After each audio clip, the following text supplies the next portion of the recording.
அனைவருக்கும் வணக்கம். நான் உங்கள் தமிழன். இன்னைய வகுப்புல நான் உங்களுக்கு எடுக்க போற டாபிக் என்ன அப்படின்னு பாத்தீங்கன்னா, சிந்து சமவெளி நாகரிகம். சிந்து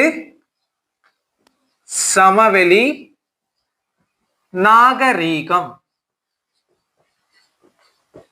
சரியா? சிந்து சமவெளி நாகரிகம். சப்போ நம்ம ஃபர்ஸ்ட் சிந்து சமவெளி நாகரிகம் அப்படின்னா என்னன்றத பாக்குறதுக்கு முன்னாடி நம்ம வரலாறு அப்படின்னா என்னன்னு தெரிஞ்சுக்கணும். சரியா? வரலாறு வரலாறு அப்படின்னா என்னன்னா, கடந்த கால நிகழ்வுகளின் பதிவை தான் சொல்லுவாங்கன்னா வரலாறு அப்படின்னு சொல்லுவாங்க. சரியா? கடந்த கால நிகழ்வுகளின் பதிவை தான் சொல்லுவாங்க வரலாறு அப்படின்னு சொல்லுவாங்க. சரியா? ஓகே. இந்த வரலாறு என்ற சொல்லு எந்த மொழியிலிருந்து எடுக்கப்பட்டதுன்னா, கிரேக்க மொழி சொல்லான ஹிஸ்டோரியா என்ற சொல்லுல இருந்து பெறப்பட்டதா என்னன்னா வரலாறு. ஓகேவா? ஹிஸ்டோரியா. சரியா?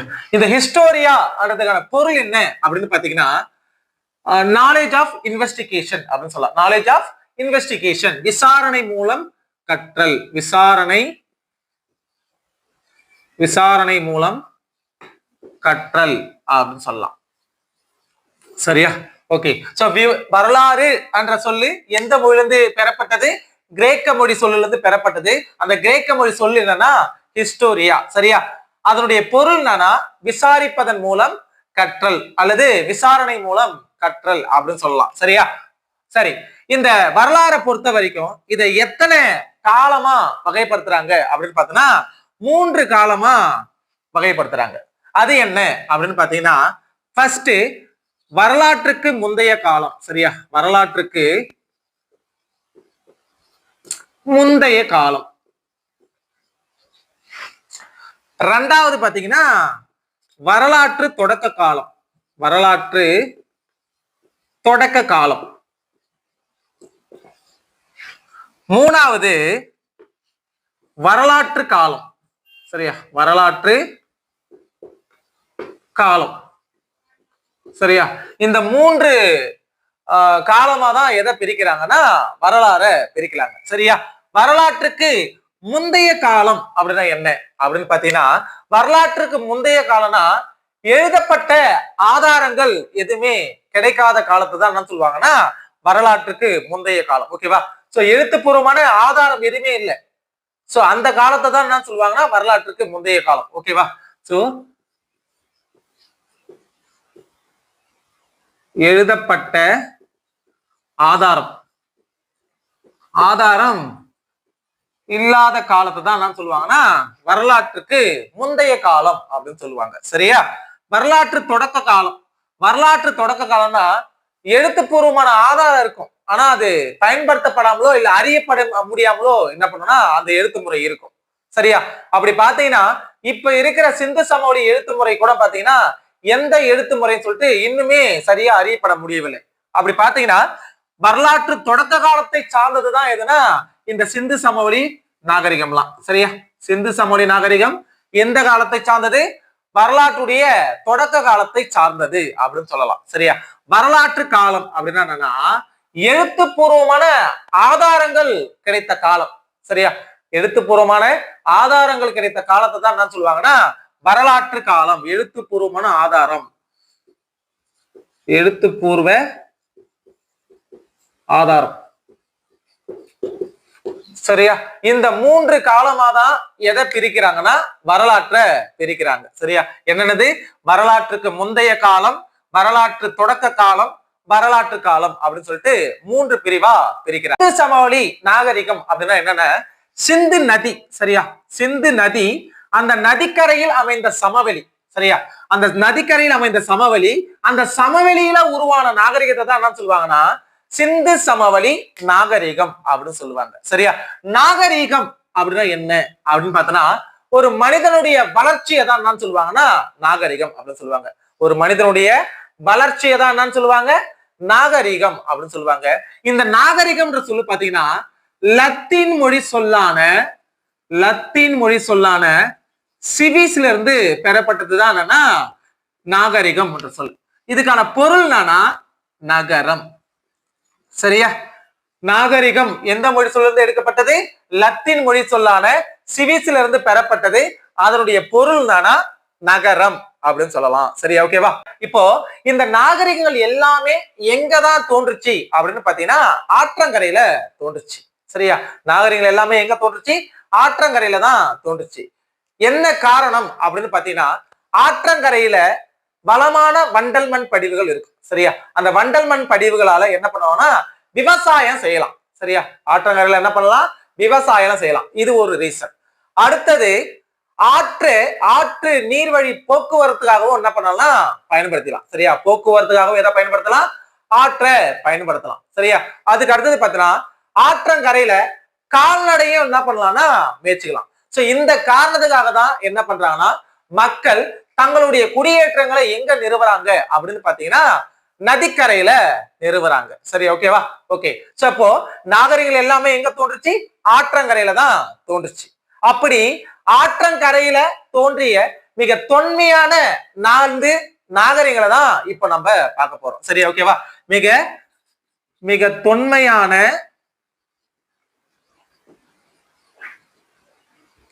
4 நாகரிகங்களை தான் இப்போ நம்ம பார்க்க போறோம். சரியா? அது எது அப்படின்னு பாத்தீங்கன்னா ஃபர்ஸ்ட் மெசபடோமியா. சரியா? மெசபடோமியா அப்படின்னு பாத்தீங்கன்னா இதனுடைய காலம்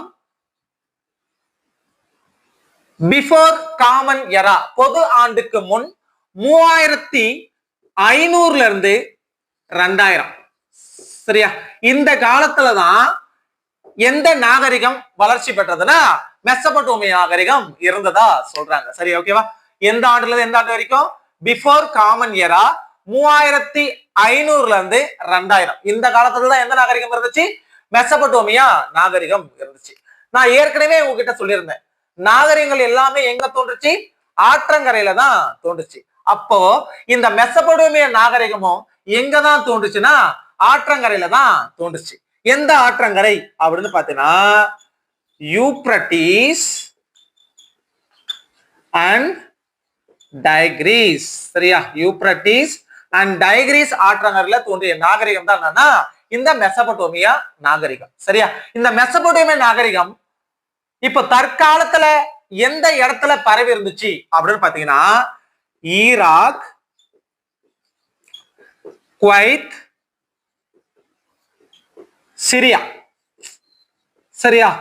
இந்த நாடுகள்ல முன்னாடி பரவி இருந்த ஒரு நாகரிகம் தான் என்னன்னா இந்த மெசபடோமியா நாகரிகம் அப்படின்னு சொல்லலாம். சரியா? அதுக்கு அடுத்தது இந்த மெசபடோமியா அப்படின்னா என்ன அப்படின்னு பாத்தீங்கன்னா இந்த மெசபடோமியான்றது ஒரு கிரேக்க மொழி சொல். சரியா? மெசபடோமியான்றது எந்த மொழி சொல்லு? கிரேக்க மொழி சொல். இதுக்கான பொருள் என்ன அப்படின்னு பார்த்தோம்னா இரு நதிகளுக்கு இடையில். சரியா? இரு நதிகளுக்கு இடையில் அப்படின்னு சொல்லலாம். சரியா? பிட்வீன் டூ ரிவர்ஸ் அப்படின்னு சொல்லுவாங்க. சரியா? இந்த மெசபடோமியான்ற வார்த்தை எதுல இருந்து எடுக்கப்பட்டது? கிரேக்க மொழி சொல்லில இருந்து எடுக்கப்பட்டது. சோ அதுக்கான பொருள் என்ன? இரு நதிகளுக்கு இடையில், பிட்வீன் டூ ரிவர்ஸ் அப்படின்னு சொல்லிட்டு சொல்லலாம். ஓகேவா? சோ இந்த மெசபடோமிய நாகரிகம் அப்படின்னு பார்த்தோம்னா இதனுடைய வளர்ச்சி இந்த மெசபடோமிய நாகரிகத்துடைய வளர்ச்சிக்கு ஒரு முக்கிய காரணம் எது அப்படின்னு பார்த்தோம்னா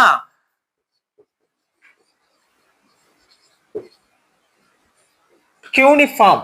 சரியா? இந்த கியூனிஃபார்ம் எழுத்துடைய வளர்ச்சி தான். சரியா?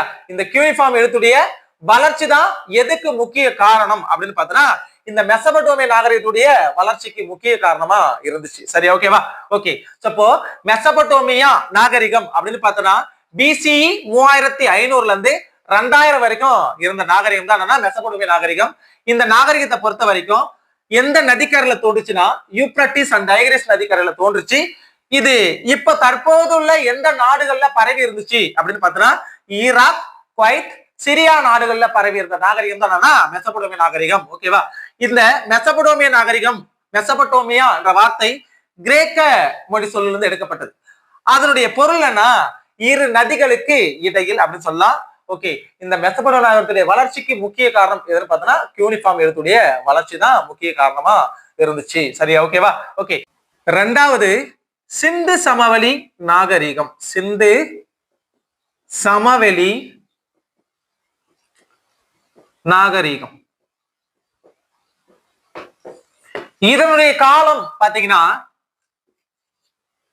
பிஃபோர் காமன் எரா 3300 இருந்து 1900 வரைக்கும். சரிங்களா? ஓகேவா?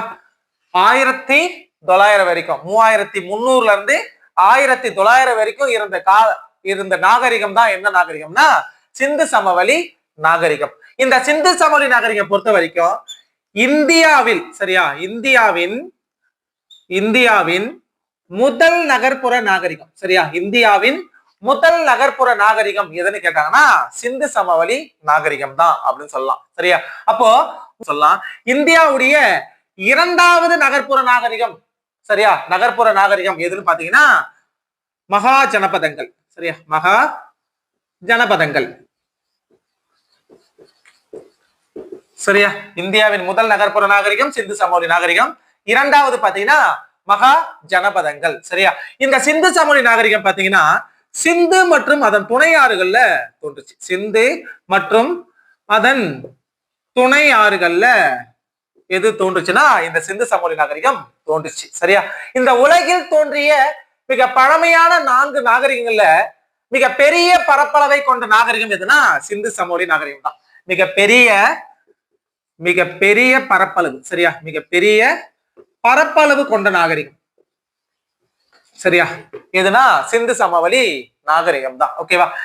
இந்த 4 நாகரிகங்களிலே சிந்து சமவெளி நாகரிகத்துக்கு தனித்த சிறப்பு உண்டு. என்ன அப்படின்னு பாத்தீங்கன்னா திட்டமிடப்பட்ட நகர அமைப்பை கொண்ட நாகரிகம். சரியா? திட்டமிடப்பட்ட நகர அமைப்பு. சரியா? திட்டமிடப்பட்ட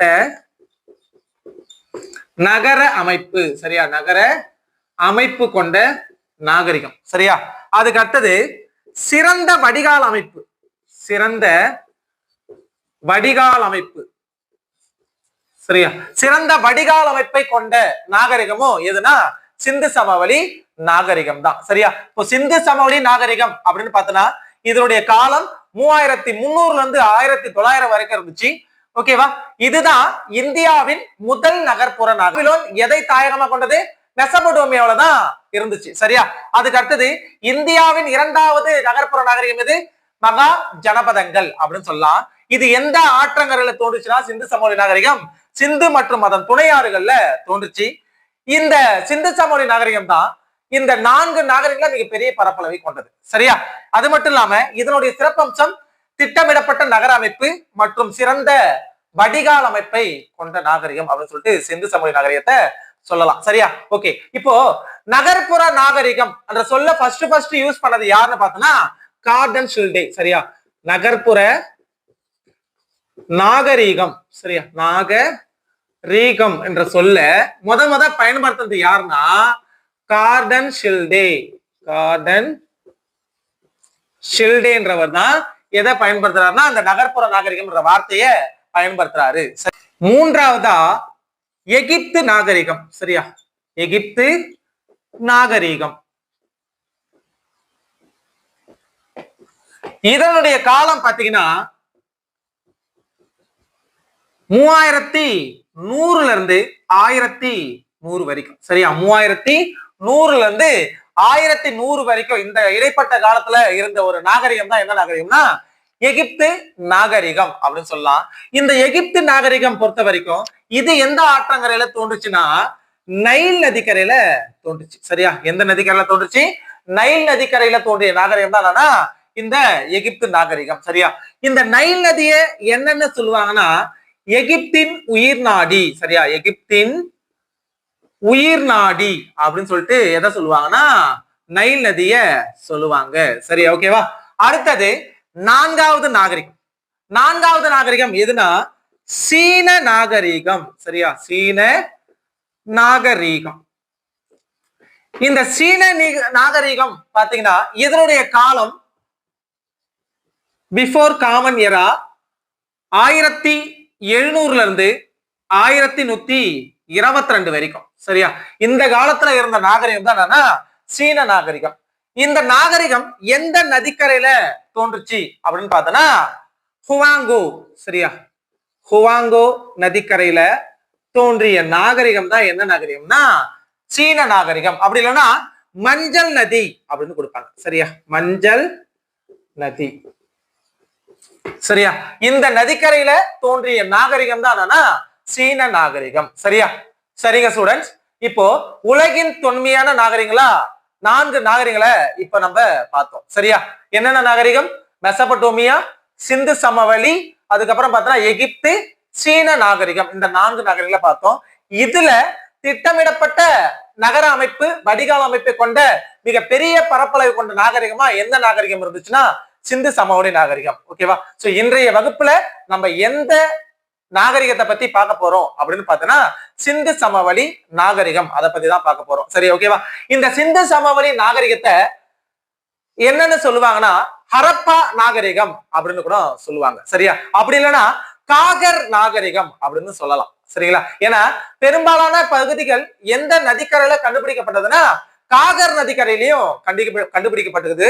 அதனால இந்த சிந்து சமவெளி நாகரிகத்தை என்னன்னு சொல்லுவாங்கன்னா காகர் நாகரிகம் அப்படின்னு சொல்லிட்டு சொல்லலாம். சரியா, ஏன் ஹரப்பா நாகரிகம் அப்படின்னு சொல்லிட்டு சொல்றோம் அப்படின்னு பாத்தீங்கன்னா இந்த சிந்து சமவெளி நாகரிகத்துல முதலில் அகழ்வாராய்ச்சி பண்ணி கண்டுபிடிக்கப்பட்ட ஒரு நகரம் எதுன்னு பாத்தீங்கன்னா ஹரப்பா தான். சோ அதனாலதான் சிந்து சமவெளி நாகரிகத்தை என்னன்னு சொல்றாங்க ஹரப்பா நாகரிகம் அப்படின்னு சொல்லிட்டு சொல்றாங்க. அப்புறம் இன்னொரு பேர் என்ன சொல்றாங்க காகர் நாகரிகம் அப்படின்னு சொல்லிட்டு சொல்றாங்க. சரியா, ஓகேவா? சிந்து சமவெளி நாகரிகத்துடைய எல்லைகள் எதுவரை பரவி இருந்துச்சு அப்படின்றதுதான் இப்ப நம்ம பார்க்க போறோம். சரியா, அப்போ எல்லைகள்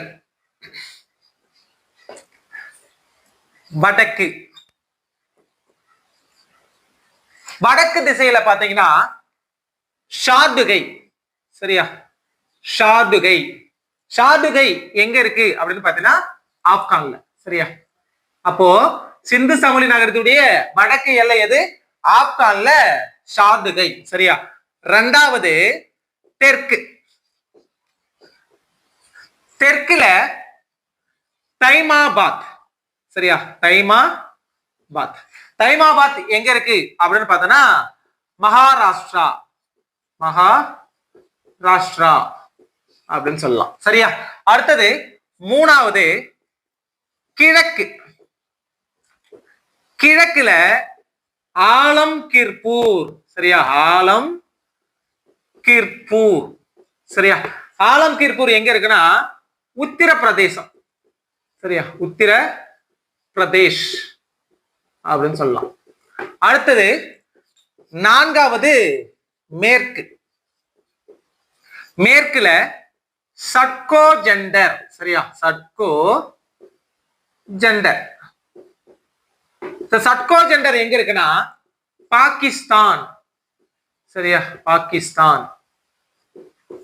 சோ இந்த 4 தான் எதனுடைய எல்லைகள்னா சிந்து சமவெளி நாகரிகத்துடைய எல்லைகள். சரியா, சோ அடுத்தது வேற என்ன பார்க்கணும் அப்படின்னு பாத்தீங்கன்னா சிந்து சமவெளி நாகரிகம் பத்தி ஒரு சில ஆய்வாளர்கள் புத்தகங்கள் வெளியிட்டு இருக்காங்க. சரியா, எதை பத்தி? சிந்து சமவெளி நாகரிகம் பத்தி ஒரு சில ஆய்வாளர்கள் புத்தகங்கள் வெளியிட்டு இருக்காங்க. அப்படி எந்தெந்த ஆய்வாளர்கள் புத்தகங்கள் வெளியிட்டாங்க அப்படின்றதுதான் இப்ப நம்ம பார்க்க போறோம். சரியா, புத்தகங்கள்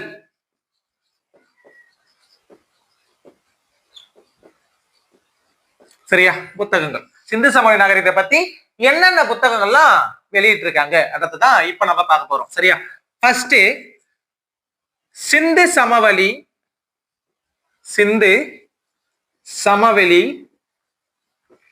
நாகரீகம். சரியா, சிந்து சமவெளி நாகரீகம் இந்த புத்தகத்தை யாரு வெளியிட்டாங்க அப்படின்னு பாத்தீங்கன்னா மார்டிமர் வீலர். சரியா, மார்டிமர் வீலர்ன்றவர் தான் இந்த சிந்து சமவெளி நாகரிகம் என்ற நூலை வெளியிட்டார். சரியா, 2வது பூமியிலிருந்து தொல்பொருள் ஆய்வு.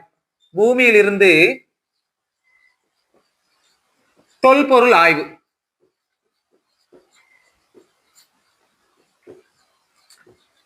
இந்த நூல் யாரு இருந்துன்னா இதுவுமே மார்டிமர் வீலர் தான். சரியா, 3வது இந்தியா பாகிஸ்தானுக்கான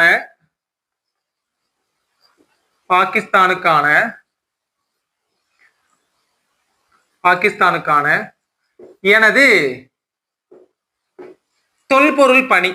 சரியா, தொல்பொருள்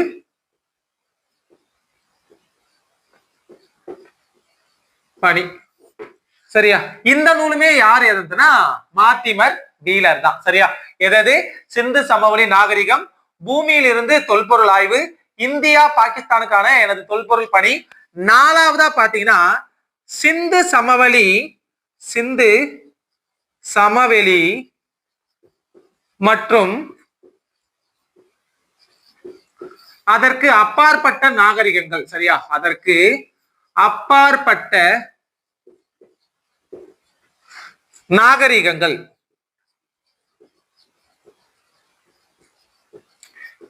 இந்த நூலுமே யார் எழுதுனா மார்டிமர் வீலர் தான். இந்த 4 நூல்களுமே சிந்து சமவெளியை பற்றி யாரால் எழுதப்பட்டதுன்னா மார்டிமர் வீலர் என்பவரால் எழுதப்பட்டது. ஓகேவா, அடுத்தது 5வது சிந்து சரஸ்வதியின் சரிவு. சரியா, சரஸ்வதியின் சரிவு. இந்த நூல் யாரால் எழுதப்பட்டதுன்னா ஷெரின் ரத்னாகர். சரியா, ஷெரின் ரத்னாகர். சரியா, அதுக்கு அடுத்தது 6வது மொகஞ்சதாரோ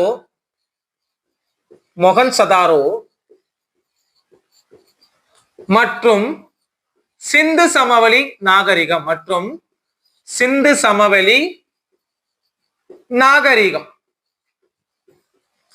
இந்த நூல் யாரால் எழுதப்பட்டதுன்னா சர் ஜான் மார்ஷல். சரியா, சர் ஜான்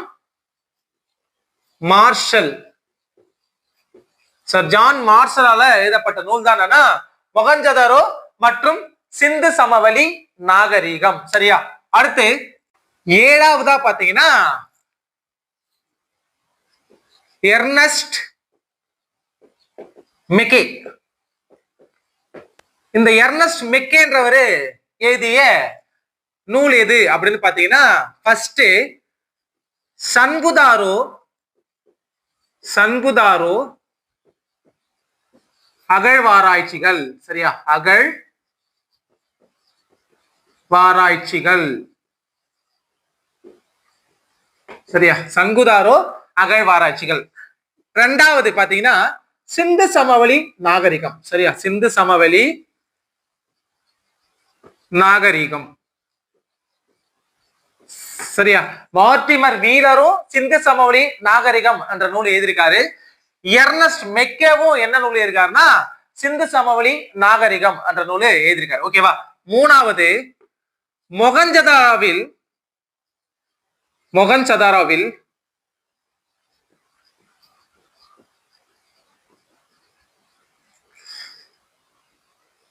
மேலும் அகழ்வாராய்ச்சிகள். சரியா, மேலும் அகழ்வாராய்ச்சிகள்.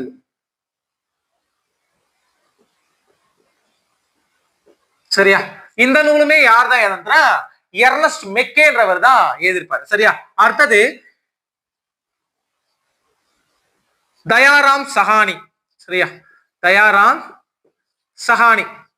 இந்த தயாராம் சஹானின்றவர் என்ன நூல் இருக்காருன்னா பைரத்தில். சரியா, பைரத்தில் அகழ்வாராய்ச்சிகள்.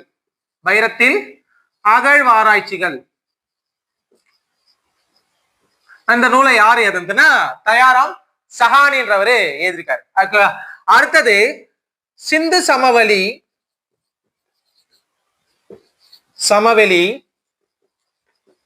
ஒரு சம காலகட்டம். சரியா, சிந்து சமவெளி ஒரு சம காலகட்டம். இந்த நூலை யார் எழுதுனா கிரிகோரி எல் போசல்ஸ். சரியா, கிரிகோரி எல் போசல் என்றவர் தான் சிந்து சமவெளி ஒரு சமகாலகட்டம் என்ற நூலை எழுதினார். சரியா, அடுத்தது சிந்து சமவெளி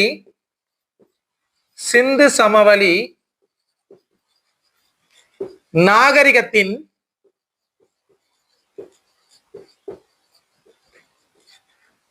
தொலைந்த நகரம். சரியா, தொலைந்த நகரம். இந்த நூலை யார் எழுதுனா ஐராவதம் மகாதேவன். சரியா, ஐராவதம் மகாதேவன். சரியா, ஓகேவா? இப்ப பாருங்க, எர்னஸ்ட் மெக்கே சங்குதாரோ அகழ்வாராய்ச்சிகள், சிந்து சமவெளி நாகரிகம், மொகஞ்சதரவில் மேலும் அகழ்வாராய்ச்சிகள் என்ற நூலை எழுதியிருக்காரு. தயாராம் சகானி பாத்தீங்கன்னா பைரத்தில் அகழ்வாராய்ச்சிகள் என்ற நூலை எழுதியிருக்காரு. அதுக்கு அடுத்தது சிந்து சமவெளி ஒரு சமகாலத்தம் இந்த நூலை யார் எழுதுனா கிரிகோரியல் போசல் என்றவர் எழுதியிருக்காரு. சிந்து சமவெளி நாகரிகத்தின் தொலைந்த நகரம் என்ற நூலை யார் எழுதுனா ஐராவதம் மகாதேவன் என்றவர் எழுதியிருக்காரு.